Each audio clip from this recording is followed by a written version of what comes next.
శలో మన ప్రభువును రక్షకుడైన యేసుక్రీస్తు నామములో మీ అందరికీ కూడా నా శుభాలు తెలియజేస్తున్నాను. బాగున్నారు కదా? మీరు సంతోషంగా ఉండాలని, దీవెనకరంగా ఉండాలని, ఆశీర్వాదకరంగా ఉండాలని నా కోరిక, నా ప్రార్థన. ప్రతిరోజు మీ కొరకు, మీ కుటుంబాల కొరకు, మీ బిడ్డల కొరకు నేను ప్రార్థన చేస్తూ ఉన్నాను. మీరందరూ కూడా సంతోషముగా, ఆనందముగా ఉండాలి. మనము ఈ 2025 సంవత్సరములో దేవుడు ఆయన సజీవమైన రెక్కల చాటున మనల్ని భద్రపరిచి ఉన్నాడు.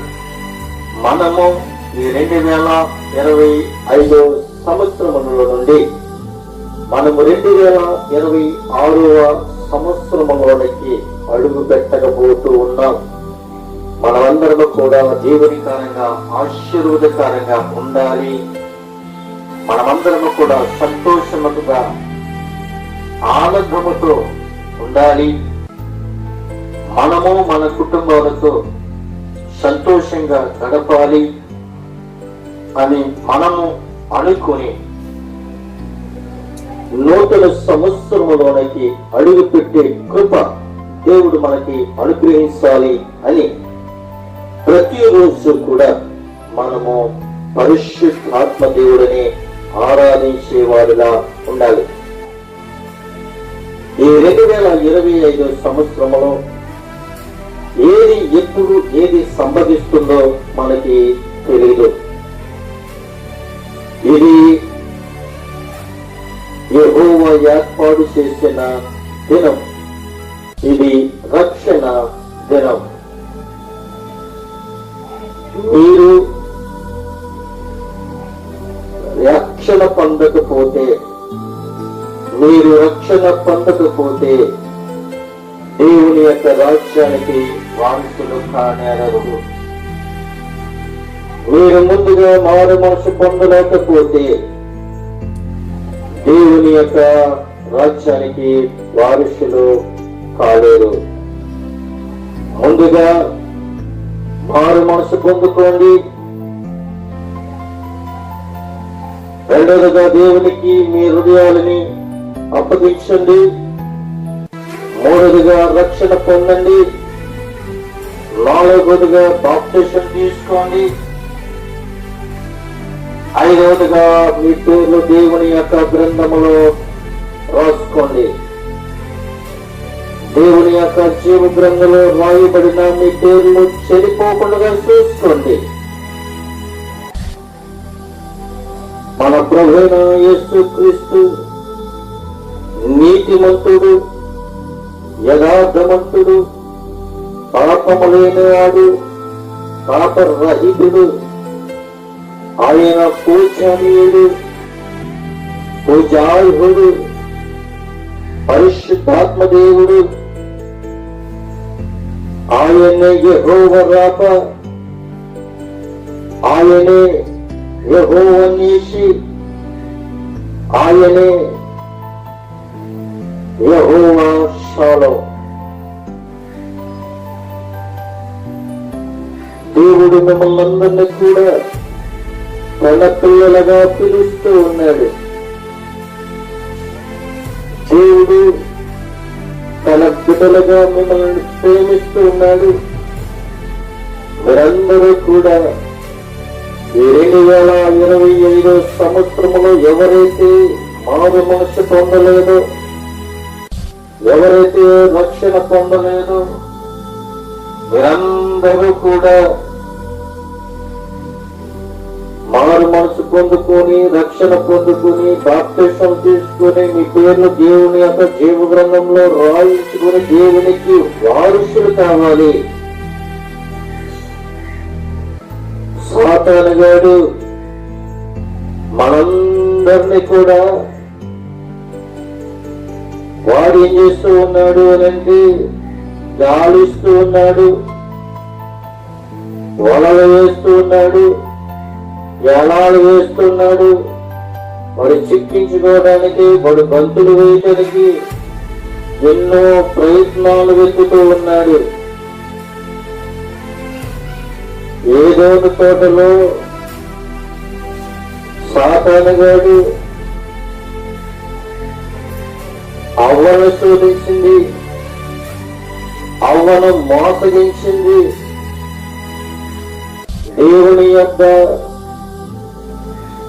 తోయబడ్డది. మనము మోసపోయేవారులా ఉండకూడదు, మనము మోసగించేవారులా ఉండకూడదు. మేము అబ్రహాము సంతానము కదా, మాకు బాప్తిసం లెక్కలేదు, రక్షణ లెక్కలేదు అనుకుంటే అది వ్యర్థము. అందుకే యోహాను అంటున్నాడు, సర్ప సంతానమా, రాబోయే ఉగ్రతకు తప్పించుకునేవాడు ఎవడు? అబ్రహాము సంతానమని నువ్వు గర్వపడుతున్నావేమో, క్రీస్తు రక్తములను కడగబడకపోతే, పరిశుద్ధాత్మ అభిషేకము నీ మీద లేకపోతే, దేవుని యొక్క దైవ దీవెనలు నీ మీద లేకపోతే, శాపానుగడు నీ మీద వేలుబడి చేస్తాడు. నీ ఇంటికి రక్షణ ఉందో, నీ ఒంటికి రక్షణ ఉందో పరిశీలించుకోమంటున్నాడు. ఇశ్రాయేలు ప్రజలు ఐగుప్తు దేశంలో ఉన్నప్పుడు మరణదూత ఆ ఇశ్రాయేలు యొక్క గృహాలను దాటుకుని ఐగుప్తు దేశములున్న ఐగుప్తు ప్రజల్ని, తొలి సంతానాన్ని తీసివేసింది. ప్రియమైన బిడ్డలారా, ఇశ్రాయేలు ప్రజలని ఆ సంహరించే దూత వెళ్ళిపోవడానికి కారణం ఏమిటి అంటే, గొర్రెపిల్ల రక్తము నిలుపు కమ్మిల మీద, అడ్డ కమ్మిల మీద గొర్రెపిల్ల రక్తము ప్రోక్షించుకుని ఉన్నారు కనుక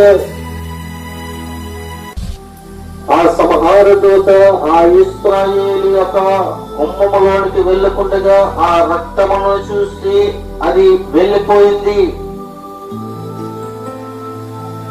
ఐగుప్తు దేశములో ఇశ్రాయేలు ప్రజలు ఉన్నారు, ఐగుప్తు ప్రజలు ఉన్నారు. ప్రియమైన బిడ్డలారా, కానీ కలిసే ఉన్నారు. కానీ దేవుడు ఒక గుర్తుని వారికి ఇచ్చాడు. మరణదూత వారిని వెంబడించకుండగా, మరణదూత వాళ్ళని సంహరించకుండగా దేవుడు ఒక గుర్తును ఇచ్చాడు. నిలువు కమ్మెల మీదను అడ్డ కమ్మెల మీదను గొర్రెపిల్ల రక్తము ప్రోక్షింపబడి ఉంటే ఆ సంహార దూత ఆ ఇశ్రాయేలు ప్రజల్లోనికి వెళ్ళకుండగా దాటికి పోతే అని చెప్పి ఆ యొక్క గొర్రెపిల్ల రక్తాన్ని ప్రోక్షించుకున్నారు. ఆ రాత్రికాల సమయంలో ఆ సంహార దూత ఆ ఇశ్రాయేలు ప్రజల గుమ్మం యొద్ద నుండి వెళ్ళిపోయింది. ఈ రోజున కూడా నీ ఇంటికి ఏమి కడుతున్నావు, నీ ఇంటికి ఏం ప్రోక్షిస్తున్నావో ఒకసారి నువ్వు జ్ఞాపకం చేసుకో.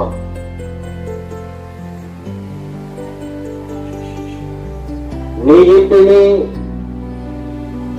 రక్షించుకోవాలన్నా, నీ ఇంటిని కాపాడుకోవాలన్నా, నీ ఇంటిలోనికి సంహార దూత రాకుండా ఉండాలి అనంటే గొర్రెపిల్ల యొక్క రక్తము కావాలి. నీ ఇంటికే కాదు ప్రియమైన దేవుని యొక్క బిడ్డలారా, నీ ఒంటికి కూడా లోకరక్షకుడనే గొర్రెపిల్ల, దేవుని యొక్క గొర్రెపిల్ల,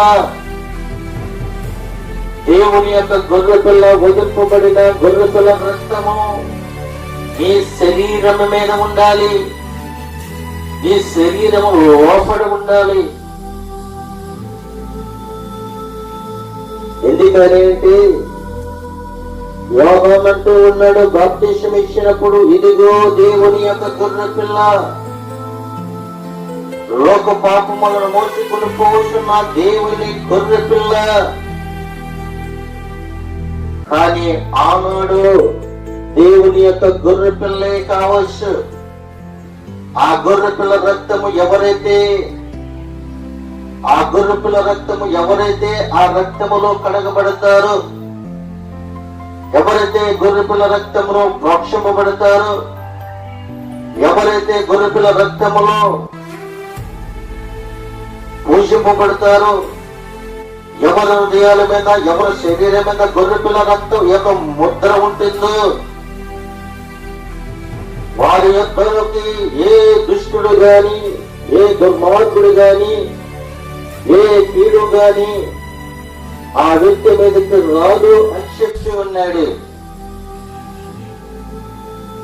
ఇదే రక్షణ దినం అని చెప్పి ఉన్నాడు.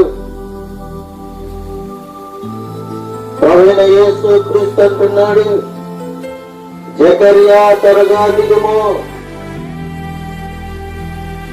నేడు నీ ఇంటికి రక్షణ వచ్చి ఉన్నది అని చెప్పి ఉన్నాడు. చాలా క్రిస్మస్ చేసుకోవచ్చు, చాలా క్రిస్మస్ లో పాలు పంపులు పొందుకోవచ్చు, చాలా క్రిస్మస్ లో పాటలు పాడవచ్చు, చాలా విందులు చేసుకోవచ్చు.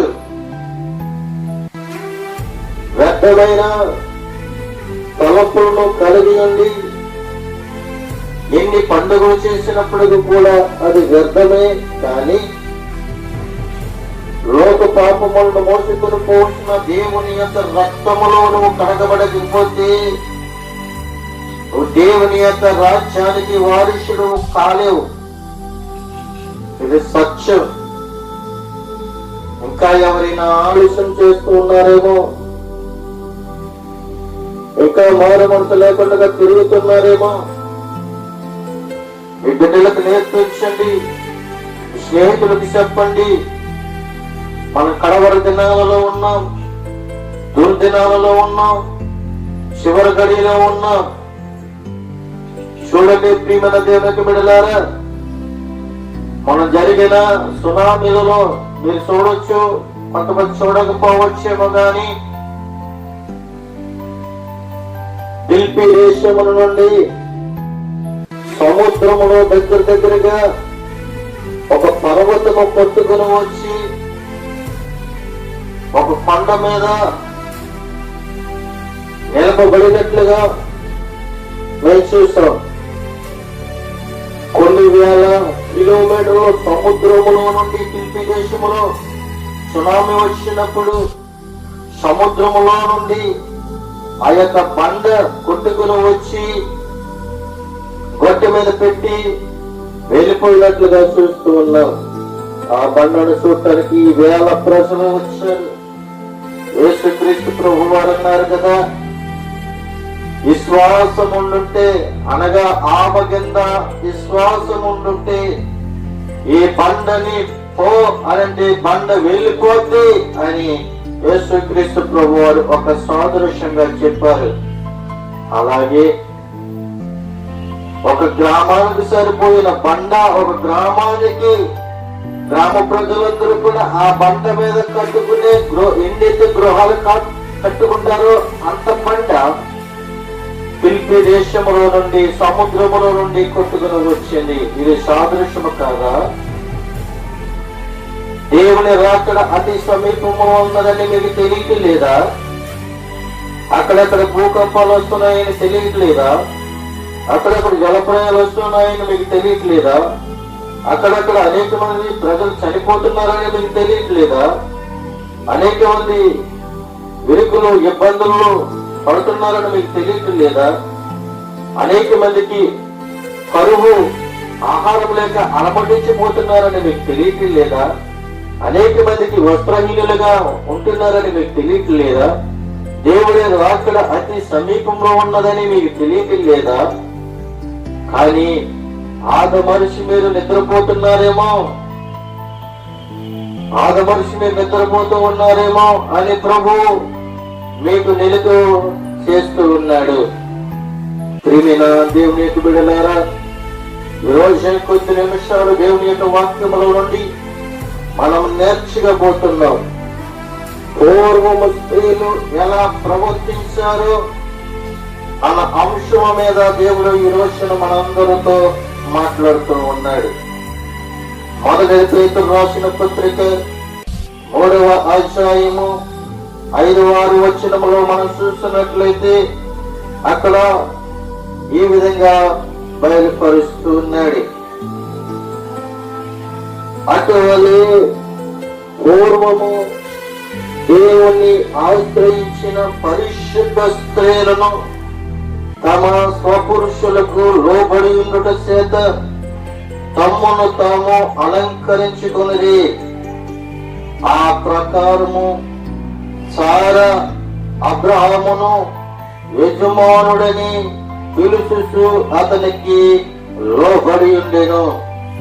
మీరు యోగ్యముగా నడుచుకొనొచ్చు ఏ భయమును బెదరికి ఉన్న ఎడల ఆమెకు పిల్లల అగుదురు అని చెప్తూ ఉన్నది. దీనిన దేవుని యొక్క బిడ్డలారా, పూర్వం మనం చూస్తున్నట్లయితే పరిశుద్ధ స్త్రీలు తమ స్వపురుషులకు లోబడి ఉన్నారు.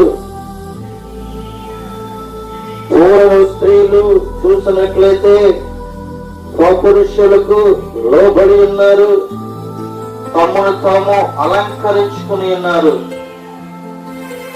వారి పరిశుద్ధ స్త్రీలు చూడండి ప్రియమంతరికి బిడ్డలారా, ఒక ఉదాహరణగా మనం జ్ఞాపకం చేసుకున్నట్లయితే పూర్వపు స్త్రీలు స్నానానికి గదిలోకి వెళ్ళినప్పుడు వాళ్ళకి మరి వారి యొక్క గాజులు సబ్బుడవుతాయేమో అని ఆ గాజులకి ఆ తాళ్ళు కట్టుకొని స్నానపు గదిలోనికి వెళ్ళి స్నానం చేసేవారు. రెండవగా చూసినట్లయితే ఆ చప్పుడు, ఆ గాజుల యొక్క చప్పుడు ఎవరికి వినిపించకుండా చక్కగా వారు స్నానం చేసేవారు. రెండవగా చూసినట్లయితే కాళ్ళకి పట్టీలు పెట్టుకున్నప్పుడు ఆ పట్టీల యొక్క శబ్దము ఎక్కడ వినబడతాయో అని ఆ యొక్క పట్టీలు వినబడకుండా చక్కగా వాటిని తీసి పక్కన పెట్టి స్నానం చేసి మళ్ళీ ఆ యొక్క పట్టీలు అలంకరించుకునేవారు. వాళ్ళు స్నానం చేసినట్లుగాని వాళ్ళ గాజులు చప్పుడు తెలియకుండా, ఎదటి వాళ్ళకి చప్పుడు తెలియకుండా వారు స్నానం చేసేవారు. ఎప్పుడు స్నానం చేసేవారు అనంటే పిల్లలని చక్కబెట్టుకొని, భర్తను చక్కబెట్టుకొని, అందరూ చక్కబడిపోయిన తర్వాత ఇంటి పక్క వారు గాని ఇంట్లో వాళ్ళందరూ చక్కబడిపోయిన తర్వాత ఆ యొక్క పరిశుద్ధ స్త్రీ ఏం చేసేదండి, ఆ స్నానం చేసేది. కానీ ఇప్పుడు ఈ రోజుల్లో చూస్తున్నట్లయితే 10 మందికి వినబడేలా గాజుల చప్పుడు కావచ్చు, పట్టిల చప్పుడు కావచ్చు, 10 మందికి వినబడేలా స్నానానికి వెళ్తున్నాను ఏంటి సాటింపు చేసుకొని వాళ్ళు వెళ్ళి స్నానాలు చేస్తూ ఉన్నారు.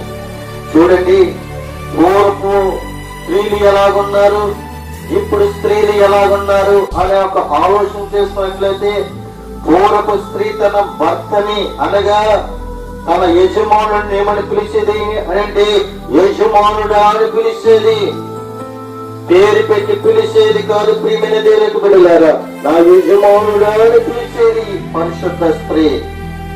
పూర్వపు స్త్రీ తన భర్తని పేరు పెట్టి పిలిచేవారు కాదు, గౌరవించేవారు. నా యజమానుడా అని గౌరవించేవారు. కానీ ఇప్పుడు స్త్రీలు మనం చూసినట్లయితే భర్తని పేరు పెట్టి పిలుస్తున్నారు. భర్తని పేరు పెట్టి పిలవడమే కాదు, భర్తని వేరుస్తూ ఉన్నారు. ఎందుకు పనికిరాని వ్యక్తివి, సంపాదలేని వ్యక్తివి, సంపాదించలేని వ్యక్తివి, పని చేయలేని వ్యక్తివి, ఎందుకు పనికిరాని వ్యక్తివి, నువ్వు పనికి మాలేడివి, పిల్లలను పెంచలేని వాడు, భార్యను పెంచలేని వాడు, కుటుంబాన్ని పెంచలేని వాడు, ఎందుకు వచ్చిన బ్రతుకు, నువ్వు చనిపోవచ్చు కదా అని ఈ లోకమున్న స్త్రీలందరూ కూడా వాళ్ళు ఏం చేస్తూ ఉన్నారు అంటే దూషిస్తూ ఉన్నారు. అంటే పూర్వం పరిశుద్ధ స్త్రీలు స్త్రీలకి ఇప్పుడున్న స్త్రీలకి వ్యత్యాసము తేడా. ఎందుకు ప్రియమైన దేవుని బిడ్డలారా, తన భర్తని యజమానుడా అని పిలిచింది. అబ్రహాముని శారా ఏమని పిలిచింది అనంటే యజమానుడా అని పిలిచింది. పిలవడమే కాదు, తన భర్తకు లోబడి ఉన్నది. తన భర్తకు లోబడి ఉన్నది. తన యోగ్యతను ఏం చేసిందంటే తన భర్త ఎడల నడుచుకుంది. ఆమె ఏది కూడా భయపడలేదు, బెదరలేదు. అందుకే ఆమెకు మనమందరము కూడా ఏమై ఉన్నామో తెలుసా? పిల్లలమై ఉన్నాము. తేలికి అబ్రహాము శారా ఒక వ్యక్తి అయితే మనము వారికి పిల్లలముగా కనపడుతూ ఉన్నాం. ఇంకో విషయం మనం చూసినట్లయితే ప్రియమందరికి బిడ్డలారా, మనము గొప్ప విషయాలు మనం నేర్చుకోబోతూ ఉన్నాం. శారా భర్తకి లోబడింది. అబ్రహాము బ్రహ్మ దగ్గర కూర్చుండగా యెహోవా అతనికి కనబడినట్లుగా మనం చూస్తూ ఉన్నాం. చూడండి, ఆది కాండం గ్రంథంలోనికి మనం వచ్చినట్లయితే అక్కడ కొన్ని విషయాలు మనకి కనబడుతూ ఉన్నాయి. ఆది కాండంలోనికి వస్తే అక్కడ కొన్ని విషయాలు మనకి అక్కడ బయలుపరుస్తున్నాడు. చూడండి, ఇక్కడ అబ్రహాము కోసము శారా కోసము ఇక్కడ మనకి రాయబడి ఉన్నది. మరియు రామయ్యను దగ్గరనున్న సింధూర వనములో అబ్రహాము ఎండవేళ గుడారము ద్వారమునందు కూర్చుని ఉన్నప్పుడు యెహోవా అతనికి కనబడెను. చూడండి ప్రియములకు బిడ్డలారా, ఎక్కడ కూర్చున్నాడు అబ్రహాము అనంటే సింధూర వనములో, మామూలుగా ఎదురున్న సింధూర వనములో ఎండవేళలో ద్వారము దగ్గర కూర్చున్నాడు. ఎప్పుడైతే ద్వారము దగ్గర కూర్చున్నాడో పరిశుద్ధాత్మ దేవుడు, సైన్యములకు అధిపతి యెహోవా దేవుడు అతనికి కనబడ్డాడు. కనబడినప్పుడు అతడు కన్నులెత్తి చూసినప్పుడు ముగ్గురు మనుషులు అతని ఎదుట నిలబడి ఉన్నారు. అతడు వారిని చూసి గుడారపు ఒకటి నుండి వారిని ఎదుర్కొనుటకు పరిగెత్తుకుని వెళ్ళి నేల మట్టికి వంగి అబ్రహాము ఏం చేస్తాడు అంటే వాళ్ళని వెళ్ళి వాళ్ళ దగ్గర నిలవబడి పరిగెత్తుకుని వెళ్ళి నేల మట్టికి వంగున్నాడు. నేల మట్టికి వంగుని అంటూ ఉన్నాడు, ప్రభువా నీ కటాక్షము నా మీద నున్న ఎడల ఇప్పుడు నీ దాసుని దాటిపోవద్దు అని చెప్తూ ఉన్నాడు. నీ దాసుడు నుండి నువ్వు దాటిపోవద్దు, ఈ ముగ్గురిని అంటూ ఉన్నాడు. నీ దాసుడు నుండి నువ్వు దాటిపోవద్దయ్యా, నేను కొంచెం నీళ్లు తెచ్చేదను. వారితో అంటున్నాడు, కొంచెం నీళ్లు తెచ్చేదను, దయచేసి కాలు కొడుక్కోండి అని చెప్తూ ఉన్నాడు. చెట్టు కింద అల్చగా తీర్చుకోండి అని చెప్తూ ఉన్నాడు. కొంచెం ఆహారము తెచ్చేదను, మీ ప్రాణములను బలపరచుకోండి అని చెప్తూ ఉన్నాడు. తరువాత మీరు వెళ్ళవచ్చును, ఎందు నిలతువ కదా మీ దాసులకు వచ్చిద్దరని అబ్రహాము అంటూ ఉన్నాడు. వారు నీవు చెప్పినట్లు చేయమనగా అబ్రహాము గుడారములో ఉన్న శారా యొద్దకు త్వరగా వెళ్ళి నీవు త్వరపడి 3 మానికల మెత్తల పిండి తెచ్చి పిసికి రొట్టెలు చేయమని శారాతో అబ్రహాము చెప్తూ ఉన్నాడు.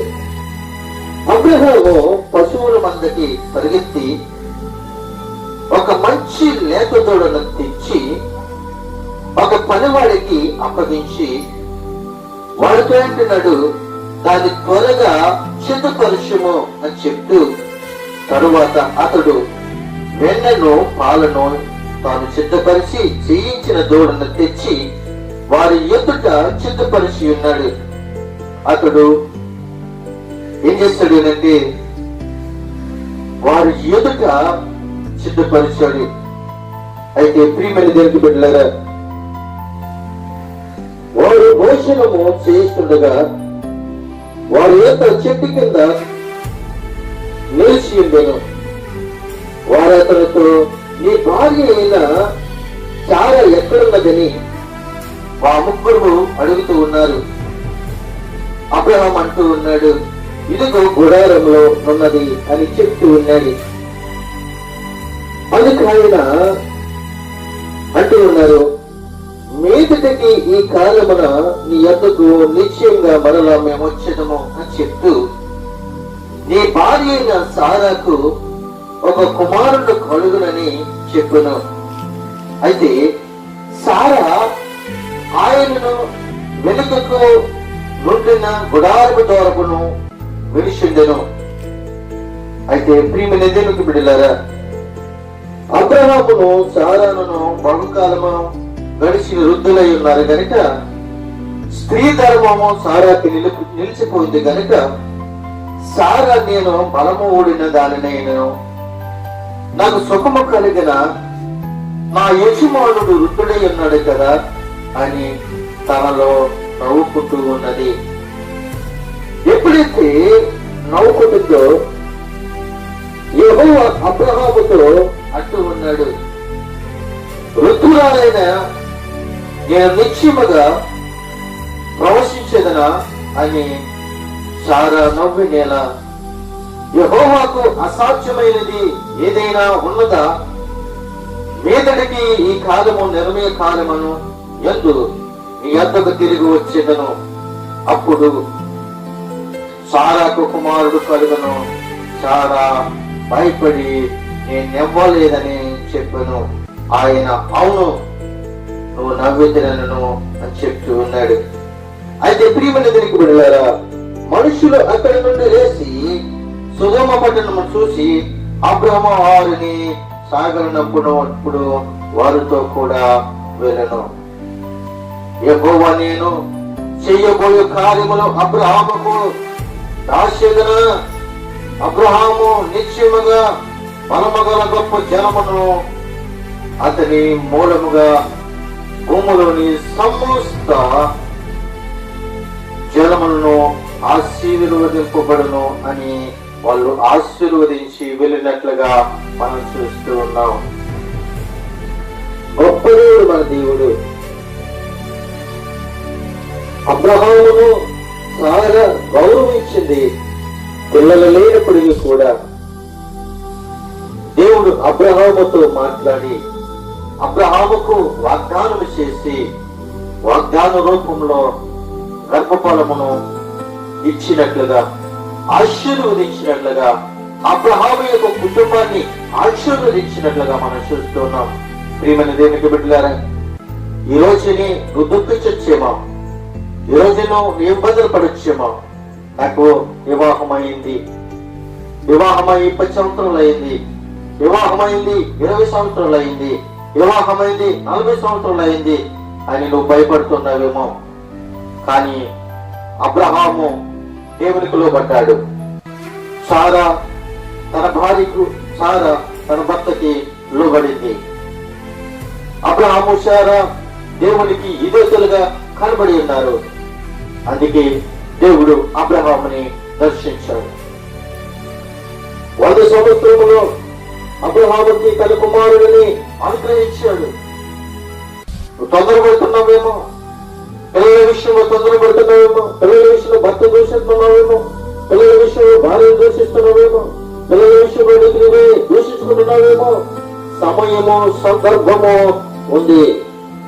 ఏ సమయాన్ని దేవుడికి పిల్లల్ని ఇవ్వాలో, ఏ సమయాన్ని నిన్ను రక్షించాలో, ఏ సమయాన్ని నీతో మాట్లాడాలో, ఏ సమయాన్ని దేవుడు నిన్ను వాడుకోవాలో, సమయము సందర్భాలు బట్టి దేవుడు నీకు వాగ్దానాన్ని దాచించాడు. ప్రియమందరికి బిడ్డారా, ఈ యొక్క వాగ్దానం అనే దేవుని యొక్క జీవితంలో పిల్లలు లేని దుఃఖపడుతున్నావేమో, కుటుంబ సమస్యలు దుఃఖపడుతున్నావేమో, ఆర్థిక ఇబ్బందులు దుఃఖపడుతున్నావేమో, ప్రతి సమస్యలను దుఃఖపడుతున్నావేమో, రోగం విషయంలో దుఃఖపడుతున్నావేమో, నడవలేని విషయంలో దుఃఖపడుతున్నావేమో, మాట్లాడిన విషయంలో దుఃఖపడుతున్నావేమో, కళ్ళు కన్నబడలేని విషయంలో దుఃఖపడుతున్నావేమో, గర్భస్వాములతో విభడుతున్నావేమో, ఆపరేషన్ విషయంలో దుఃఖపడుతున్నావేమో, ప్రతి సమస్యలో కూడా నువ్వు దుఃఖపడుతున్నావేమో. దేవుని మీద నువ్వు వాడుకున్నట్లయితే 100 సంవత్సరాల తర్వాత అయిన దేవుడు నిన్ను, నీ కుటుంబాన్ని ఆశీర్వదిస్తాడు. ఎందుకో తెలుసా? అబ్రహాము యొక్క కుటుంబాన్ని ఆశీర్వదించిన దేవుడు నిన్ను, నీ కుటుంబాన్ని ఆశీర్వదింపబడిపోతున్నాడు. ప్రియమైన బిడ్డలారా, 2025 సంవత్సరం నుండి 2026 సంవత్సరంలోకి అడుగు పెట్టేటప్పటికి నూతన జీవితము, నూతన దయాకరితము నువ్వు పొందుకున్నట్లయితే దేవుడు సదాకాలము నీకు తోడై ఉంటాడు. ప్రభుని వెంబడించు, ప్రభుని నువ్వు స్తుతించు, ప్రభుని నువ్వు గణపరచు. దేవుడు నీకు తోడై ఉంటాడని చెప్పుకుంటూ నా మాటలు ముగిస్తూ ఉన్నాను. కొద్ది మాటలు దేవుడు ఇచ్చాడు గాక. ఆమేన్.